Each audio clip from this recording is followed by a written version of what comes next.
Question 15. The classification chart below shows how some objects are grouped into two groups, X and Y. And we're supposed to choose the correct heading for both groups. Let's do a quick scan of the objects in group X.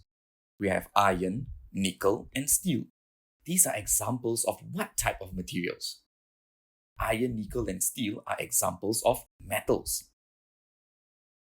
Let's take a look at the objects in group Y. You have copper, aluminium, and silver. These three are also examples of metals. So we have metals in group X and in group Y. Let's take a look at our options. Option 1. We have flexible for group X and not flexible for group Y. Are metals flexible or not flexible? Metals are not flexible. What are examples of flexible material? An example of a flexible material is rubber.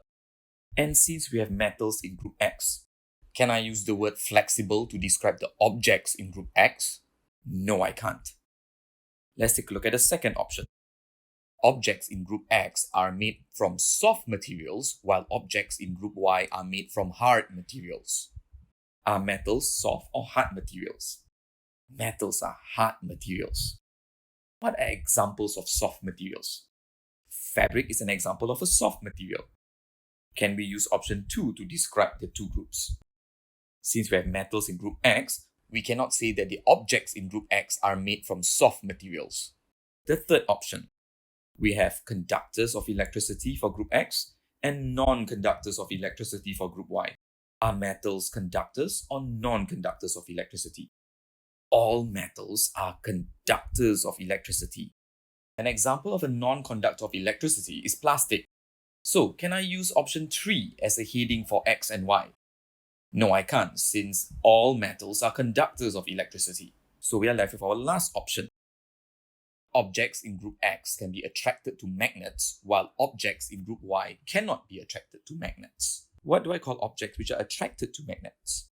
Those objects are called magnetic materials, or MM for short. And there are 4 examples of magnetic materials. To help me remember these 4 examples, I use the acronym SINC.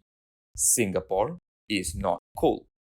S represents steel, I is iron, nickel for N, and cobalt for C.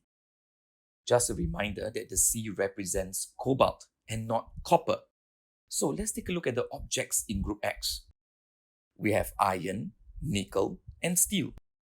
Are these magnetic or non-magnetic materials? All these are magnetic materials. And can magnetic materials be attracted to magnets?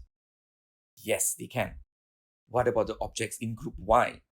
We have copper, aluminium, and silver. Are these magnetic or non-magnetic materials? These 3 are non-magnetic materials. Can they be attracted to magnets?